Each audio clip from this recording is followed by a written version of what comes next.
Assalamualaikum. Waalaikumsalam warahmatullahi wabarakatuh. Gimana kabarnya siang hari ini, sehat? Alhamdulillah sehat Kak Emi.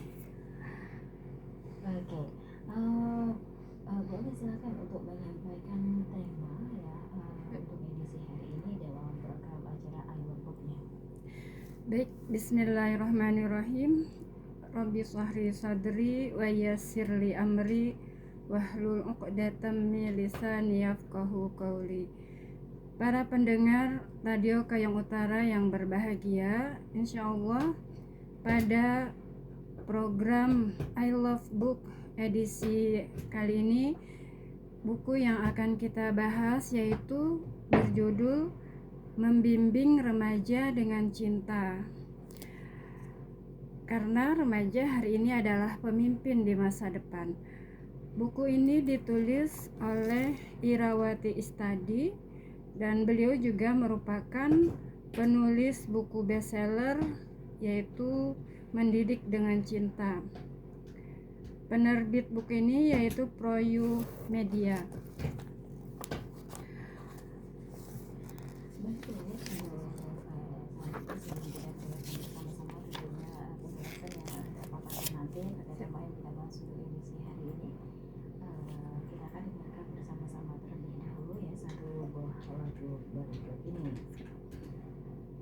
Sebagai orang tua tentunya tidak ingin masa-masa pertumbuhan anak-anak kita mulai dari dalam kandungan, kemudian balita, anak-anak dan remaja berlalu begitu saja tanpa kita dampingi dengan ilmu seperti itu.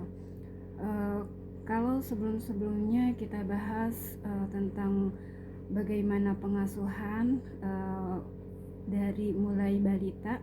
Nah, untuk pada siang hari ini kita akan lebih fokus bagaimana kita bagi para bunda atau para ayah yang saat ini mungkin anak-anaknya sudah menginjak remaja, alangkah baiknya kita untuk membekali diri kita dengan ilmu, dengan pengetahuan tentang bagaimana cara mendampingi, membimbing anak-anak remaja kita tentunya dengan penuh cinta, tanpa harus ada nanti banyak konflik di dalam rumah tangga dalam mendampingi buah hati kita yang saat ini sedang remaja atau mungkin saat ini masih anak-anak. Kita berusaha untuk membekali diri kita dengan pengetahuan, wawasan agar nanti ketika saatnya anak kita remaja kita sudah siap untuk mendampingi buah hati kita. Baik para bunda, para ayah, para pendengar Radio Kayong Utara yang berbahagia, di dalam buku Membimbing Remaja dengan Cinta ini terdapat beberapa bagian, yaitu ada 8 bagian. Bagian yang pertama tentang remaja dulu dan remaja sekarang. Kemudian bagian yang kedua tentang bagaimana kita dapat berkomunikasi dan berdialog yang efektif dengan buah hati kita yang sudah remaja. Yang ketiga, bagaimana kita bisa membangun konsep diri pada remaja kita. Kemudian yang keempat, tentunya tidak terlepas pembimbingan kita terhadap remaja itu terkait dengan menciptakan lingkungan yang baik bagi buah hati kita yang sudah remaja.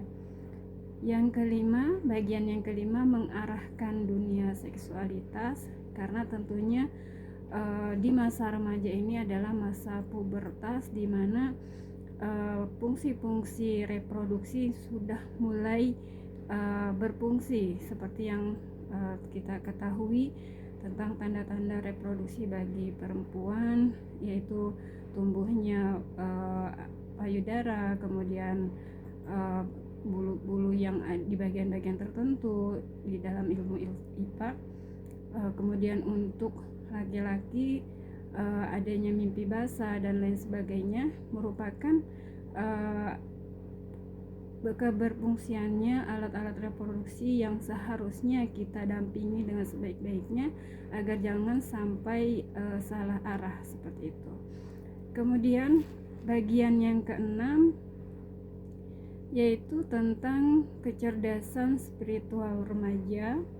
Yang ketujuh, bagaimana menumbuhkan passion pada remaja.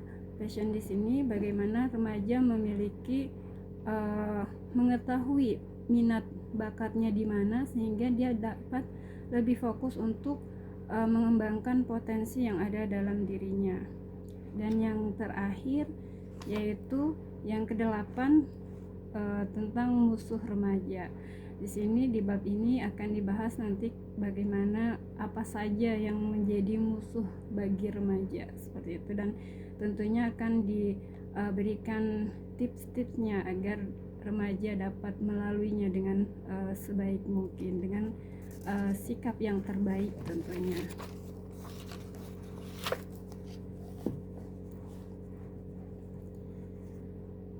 Baik, para pendengar yang berbahagia, ayah bunda dimanapun berada, di bagian pertama di sini dibahas tentang remaja dulu dan remaja sekarang. Bagaimana kita dapat memahami keinginan remaja tentunya untuk disamaratakan atau disetarakan. Kemudian tentang bagaimana memerangi budaya instan. Kemudian juga tentang bagaimana gaya hidup cyber memanfaatkan atau malah diperbudak oleh gadget. Dan yang terakhir yaitu bagaimana tentang curhat para remaja yang saat ini mungkin lebih mengutamakan curhat di dunia maya, dan kita sebagai orang tua tentunya harus mendampinginya, jangan sampai menggunakan dunia maya dengan tidak bijak seperti itu, karena nanti efeknya atau bahayanya akan tertimpa kepada si remaja itu sendiri. Ayah bunda, untuk memahami keinginan remaja untuk disetarakan, mungkin kita sering melihat atau menonton sinetron remaja yang ada di televisi. Bagi para bunda yang mungkin saat ini mengikuti acara sinetron di televisi, kita dapat meneliti bagaimana pola hidup para pelakunya atau para artisnya yang notabene adalah pelajar di usia remaja, khususnya mengenai hubungan antara remaja dengan ayah bundanya. Di sana memiliki kesamaan di banyak hal, terutama kecenderungannya untuk berkomunikasi dengan begitu bebas terhadap orang tuanya, berkata kasar, kemudian berteriak kepada kedua orang tuanya adalah hal yang biasa yang sehari-hari keluar dari bibir para tokoh remaja dalam sinetron tersebut. Mereka juga tak lagi mempedulikan di mana posisi orang tuanya berada. Mereka, misalnya orang tuanya duduk di lantai tanpa merasa jengah atau tanpa merasa bersalah, mereka berkata-kata sambil berdiri di depannya, bahkan terkadang sambil bertolak pinggang seperti itu, meletakkan tangannya di atas pinggang. Kemudian di dalam sinetron itu juga mungkin para bunda yang mengikuti sinetron melihat ada sepatah kata keluar dari lisan orang tua, kemudian dijawab dengan berondongan kata-kata yang kasar, bahkan tanpa menunggu orang tuanya selesai berbicara. Tatapan mata marah orang tua tak menjadikan mereka gentar, bahkan mata mereka membalasnya dengan tak kalah galak, lengkap dengan tangan bertolak pinggang. Kemudian dalam sinetron-sinetron tersebut tampak orang tua seakan tak berdaya menghadapi keberanian para remaja zaman ini. Nah, para pendengar yang berbahagia, apakah kejadian-kejadian tersebut hanya kita temukan dalam sinetron saja, ataukah sebenarnya sudah banyak menjadi kisah nyata dalam kehidupan kita sehari-hari? Berawal dari sekedar sandiwara dan tontonan yang ternyata begitu merasuk ke dalam memori para remaja akhirnya menjadi nyata di dunia kita. Ciri khas remaja sekarang jika diingatkan oleh ibundanya, ayo nak, sudah waktunya mengaji misalnya, sudah waktunya mengaji di masjid, maka para remaja biasanya akan dengan sinis berujar, lah bunda sendiri ngapain kok ndak ngaji gitu kan. Pola pikir mereka benar-benar demokratis, menginginkan dirinya disamakan dengan orang dewasa. Jika ada satu aturan yang berlaku bagi dirinya, mereka menginginkan peraturan itu juga berlaku bagi orang tuanya. Kemudian para remaja itu bisa marah ketika mengetahui orang tuanya merazia gadgetnya. Sementara peraturan tersebut tak berlaku bagi orang tua. Hal ini bisa menjadi masalah besar karena dianggap melanggar privasi sang remaja. Kita dapat melihat para santriwati di sebuah pondok di media sosial, di pondok pesantren bahkan pernah berdemo memprotes peraturan yang membolehkan kakak-kakak pengasuh sholat di kamar, sementara mereka diwajibkan untuk sholat 5 waktu di masjid. Di mana letak teladan dan keadilannya, begitu teriak mereka di sela-sela demo yang ramai. Ini menandakan bahwa usia remaja atau para remaja itu ingin mereka disetarakan dengan orang yang sudah dewasa seperti itu. Nah, fenomena seperti di atas tentu sangat mencengangkan bagi banyak orang tua yang belum bisa menerima perubahan zaman ini. Orang tua masih saja membandingkan anak-anaknya dengan masa mereka yang begitu patuh dan taat kepada orang tuanya. Mungkin di zaman kita, di zaman dulu, jangankan bersuara lebih keras, menatap mata orang tua yang sedang marah saja tak berani dilakukan. Tak hanya itu, dalam adat beberapa suku tertentu yang sangat mementingkan tata krama dan sopan santun, anak diwajibkan berjalan dengan merendah, bahkan kadang harus sambil berlutut jika hendak berjalan di depan orang tuanya. Lantas siapa yang bisa dimintai pertanggungjawaban terhadap perubahan yang dialami para remaja ini? Zaman ini begitu dipengaruhi oleh media, baik cetak maupun audio dan visual.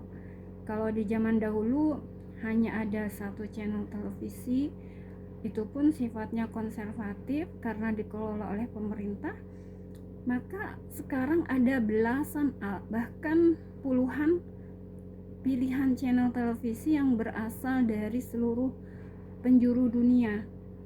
Kalau dahulu belum ada game dan dunia internet yang serba terbuka, sekarang hanya dengan beberapa lembar uang ribuan membeli kuota, remaja sudah bisa puas berkelana di dunia maya dan bermain game di gadgetnya masing-masing. Kalau dulu mungkin ada warnet, tapi sekarang lebih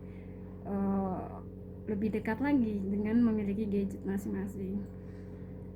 Dampaknya tentunya ini ada banyak informasi tentang gaya hidup yang rusak yang masuk ke memori para remaja.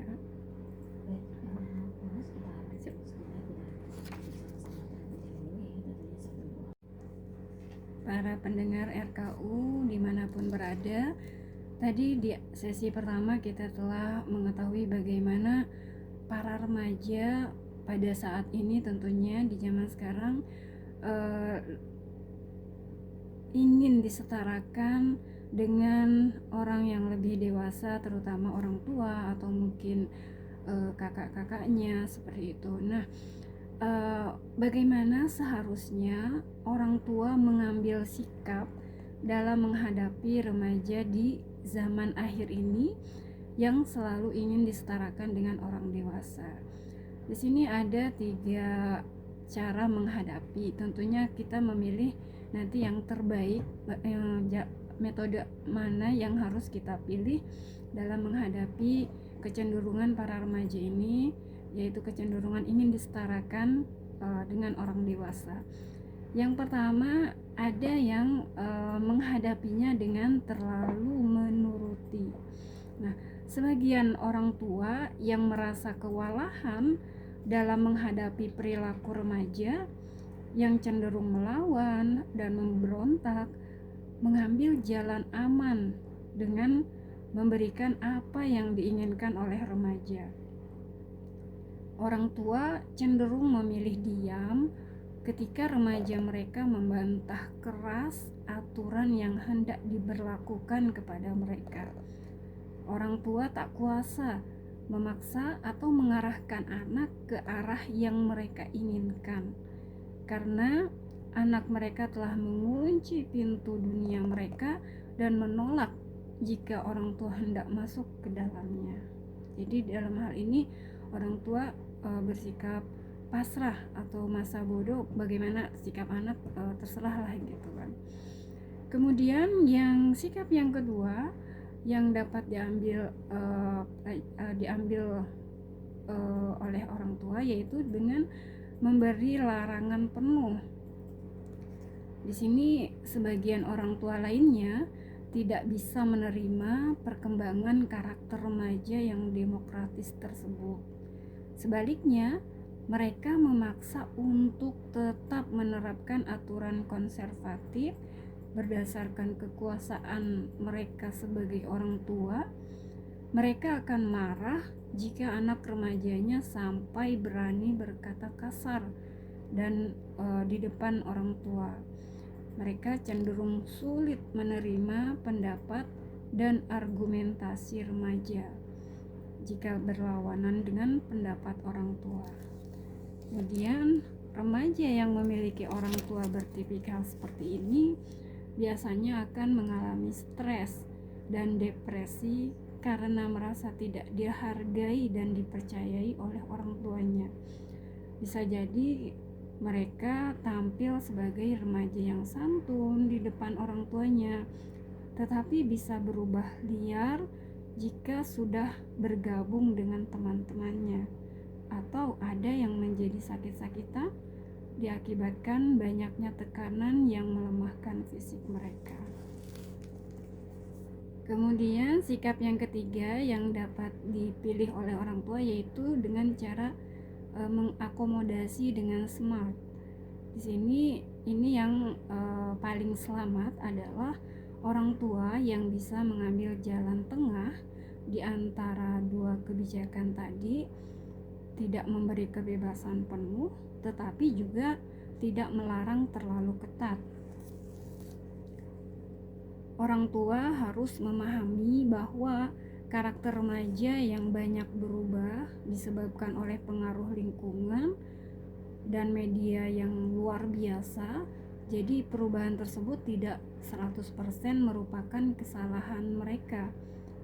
Jika orang tua ingin menjadikan remajanya memiliki karakter seperti remaja zaman dahulu, maka orang tua harus mampu mensterilkan lingkungan dan pergaulan si remaja, seperti sterilnya lingkungan kehidupan di zaman dahulu ketika belum banyak pengaruh buruk yang ditimbulkan oleh media. Namun tentunya realitasnya hal tersebut sangat sulit untuk dilakukan. Kenapa? Karena media tetap sangat bisa masuk ke otak para remaja sepanjang ada sinyal dan bisa digunakan untuk menjalankan gadget mereka. Para bunda dan ayah yang berbahagia, setelah mencoba memahami remaja, orang tua juga harus bisa menyesuaikan diri para orang tua dengan perubahan para remaja tersebut. Kemudian mencari metode dialog yang sesuai dengan karakter baru remaja agar bisa mengarahkan mereka sedikit demi sedikit. Dalam beberapa hal, orang tua harus siap mengakomodasi keinginan remaja untuk disetarakan dengan orang dewasa. Remaja menuntut orang tuanya untuk tidak hanya bisa menyuruh atau membuat satu aturan, melainkan juga berlaku bagi orang tua.